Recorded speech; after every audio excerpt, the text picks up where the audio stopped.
عزاداروں،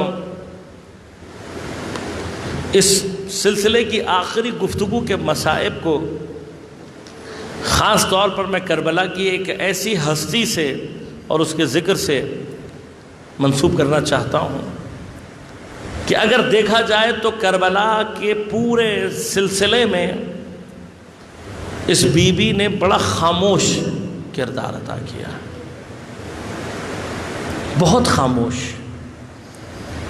لیکن اگر در حقیقت آپ اس کی مظلومیت کو تلاش کرنا چاہیں گے تو بعض اوقات ایسا محسوس ہوتا ہے کہ جیسی قربانیاں اس نے دی ہیں کربلا میں، چھائی ہوئی ہیں کربلا میں قربانیاں۔ ہر بی بی نے قربانی دی ہے، ہر بی بی کی قربانی بہت عظیم ہے، لیکن جب جناب ام رباب کا ذکر ہوتا ہے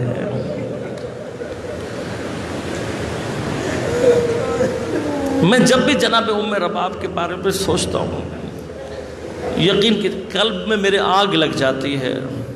میں سوچتا ہوں بی بی تمہیں اللہ نے اتنا بڑا دل کیسے عطا کیا،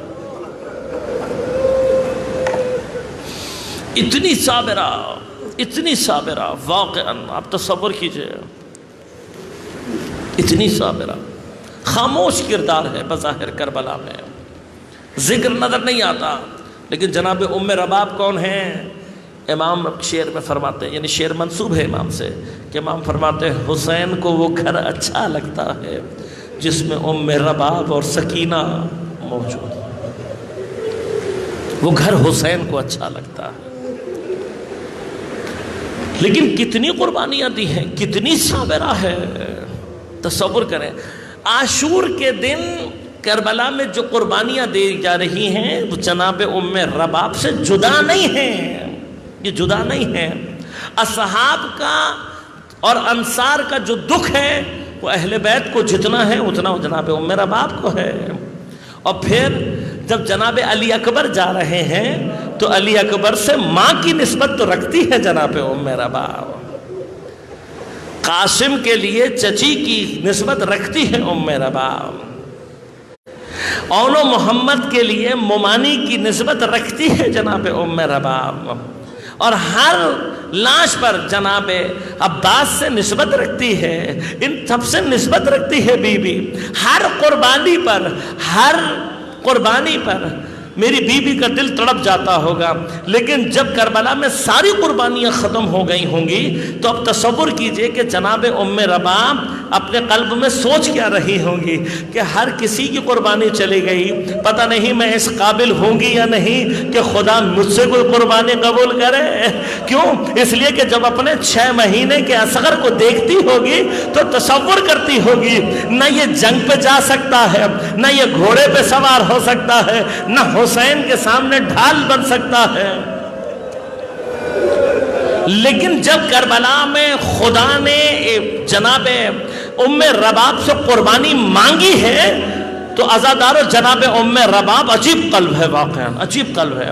ماں ہمارے اور آپ کے روزانہ کا مرحلہ ہے، مائیں اگر بچہ باپ کو دیں اور باپ گرمی میں جا رہا ہو تو اتنی پریشان ہوتی ہیں، بار بار کہتی ہیں دیکھو اسے دھوپ نہ لگنے دینا، اسے دھوپ نہ لگنے دینا۔ اگر اتنی گرمی سے باپ آئے اور خالی ہاتھ ہو تو ماں تڑپ جاتی ہے، پوچھتی ہے گرمی میں بچہ لے کر گئے تھے کہاں گیا؟ لیکن جناب ام رباب بڑی عجیب، واقعاً بڑا عجیب قلب دیا ہے اللہ نے۔ حسین نے کہا لاؤ رباب، میں بچے کو پانی پلا کر، میں تیرے بچے کوشش کرتا ہوں کہ تمہارے بیٹے کو پانی پلا کر لے آؤ۔ حسین جناب رباب سے پانی کے لیے اصغر کو لے کر گئے، بی بی دروازے پر بیٹھ کر مقتل کی جانب دیکھ رہی تھی، لیکن تھوڑی دیر کے بعد جب دیکھا کہ حسین خیمے کی آنے کے بجائے پشت خیمہ کی طرف چلے گئے ہیں تو سوچو جناب رباب کے قلب کی کیفیت کیا ہوگی۔ ارے مائیں تو ویسے ہی بدگمانی کرنے لگتی ہیں، مائوں کے دل میں تو ویسے ہی وسوسے اٹھنے لگتے ہیں. اب جب تھوڑی دیر کے بعد حسین آئیں گے, گود خالی ہوگی لیکن لباس اصغر کے خون سے بھرا ہوگا, تب ام رباب کے قلب پر کیا گزری ہوگی. لیکن عزادارو, میں نے کوئی ایک روایت بھی ایسی نہیں پڑھی کہ جہاں جناب ام رباب نے امام سے کوئی سوال کیا ہو, پوچھا ہو کہ میرا اصغر کہاں ہے. بس دل محسوس کر رہ گئی, لیکن اپنے اصغر کو رونا چاہتی ہوگی میری بیوی کہ میں اصغر کے لیے گریہ کروں, لیکن ابھی اصغر کو رونا چاہتی تھی. ایک مرتبہ حسین کی آواز آئی, السلام علیکی یا زینب, السلام علیکی یا ام کلثوم, السلام علیکی یا ام رباب, علیکن منی سلام, میرا تم پر سلام ہو. تو اب علی اصغر کا روئے یا حسین کے لیے گریہ کرے. ابھی تھوڑی دیر پہلے اصغر کے انتظار میں بیٹھی تھی, جب حسین گئے تو اب حسین کے انتظار میں دروازے پر بیٹھی ہے. لیکن عجیب قسمت ہے نا, اتنی جلدی اتنے کم فاصلے سے اللہ نے کسی بیوی کا امتحان نہیں لیا. ارے ابھی علی اصغر کے انتظار میں بیٹھی تھی, ابھی اصغر کو پوری طرح سے رو نہیں پائی تو حسین کے انتظار میں بیٹھے ہیں. تھوڑی دیر پہلے حسین خالی ہاتھ آئے تھے, تھوڑی دیر کے بعد ذوالجناح خالی آ رہا ہے. اب بتاؤ اصغر کو روئے, اصغر کو روئے یا حسین کے لیے ماتم کرے. ارے ابھی حسین کے لیے ماتم کرنا چاہتی تھی. ایک مرتبہ نوکے نیزہ پر حسین کا سر بلند ہوا, آواز آئی, قد قتل الحسین بکربلا, قد ذبح الحسین بکربلا. تو ابھی میری بیوی حسین کو رونا چاہتی تھی. ایک مرتبہ ٹاپوں کی آواز آئی, ارے چادروں کو چھینا جانے لگا, زیورات کو اتارا جانے لگا. اب مجھے بتاؤ, اصغر کا ماتم کرے, حسین کا روئے یا اپنی چادر کا ماتم کرے. لیکن میں کہوں گا ارے اپنی چادر کا روئے یا سکینہ کے کانوں کو روئے جن سے مسلسل خون بہ رہا ہے, اس کے زخمی رخساروں کو روئے. کس قدر قربانی دی ہے میری بیوی نے. اور ابھی تو رباب کی قربانیوں کا سلسلہ شروع ہوا.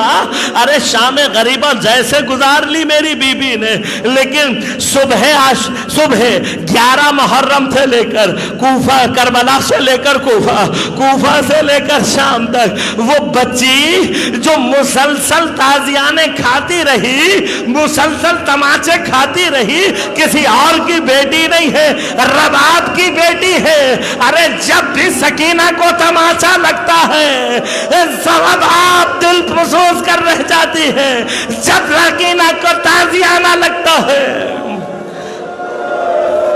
گویا جناب رباب کے قلب پر تازیانہ لگتا ہے.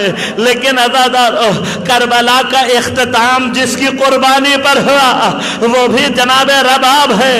اب آخری سہارا جناب رباب کا 4 سالہ سکینہ ہے. علی اصغر کو بھی سکینہ سے لیتی ہے, حسین کی بو بھی سکینہ سے پاتی ہے. لیکن ایک مرتبہ زندان شام جناب سکینہ نے اٹھ کر گریہ کرنا شروع کیا. ارے اماں میں نے بابا کو دیکھا ہے, اتنا گریہ کیا جناب سکینہ نے کہ وہاں ظالم کی آنکھ کھل گئی. پوچھا کیا بات ہے, کوئی بچہ مر گیا؟ کہا نہیں, حسین کی سکینہ باپ سے ملنا چاہتی ہے. کہا باپ سے ملوا دو. دشت میں رکھ کر حسین کا سر لایا گیا. جب بچی نے نگاہ کی کہا مجھے کھانا نہیں چاہیے, مجھے بابا سے ملنا ہے. اب جیسے ہی کپڑا ہٹایا دیکھا بابا کا سر ہے.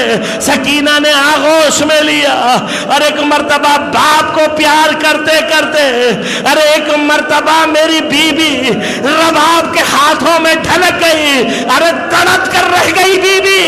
ارے بیٹا سجاد ذرا بہن کو دیکھا تو صحیح, اب تو میرا مولا آگے بڑھا.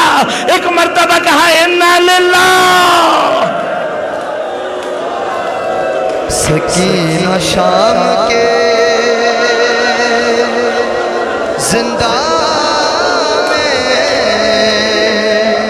بے سہارا ہے.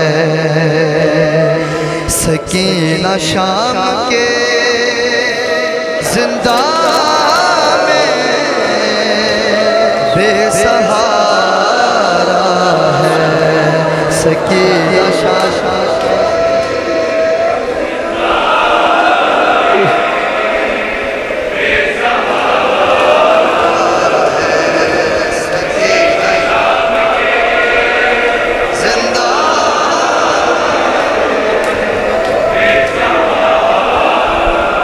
شب ستم ہے تیرے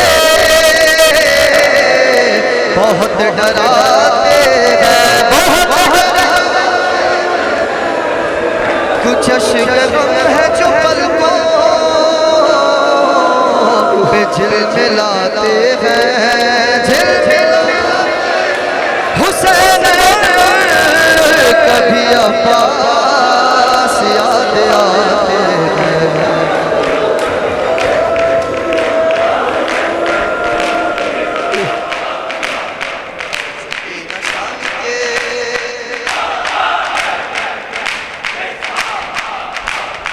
یہ کمسری مسائب کا بوجھئے شب غم بوجھئے دل شکست میں اموں کی یاد ہے پیغام اداس چہرہ ہے آنکھیں ہیں آنسوؤں سے نم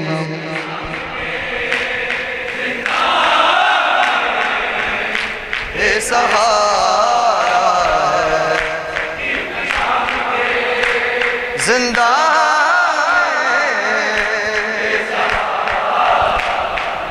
نہ بولتی ہے نہ گھٹنوں سے سر اٹھاتی ہے خاموش بیٹھی ہوئی عشق غم بہاتی ہے یہ وقت وہ ہے کہ تاریخ منہ چھپاتی ہے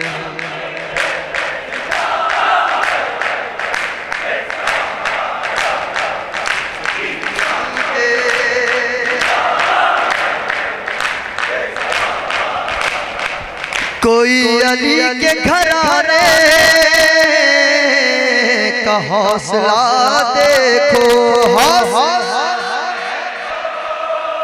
نشاں تماچوں کے کرتا جلا ہوا دیکھو مگر خدا سے نہیں ہے کوئی گلا دیکھو سکینہ شام کے بے سہارا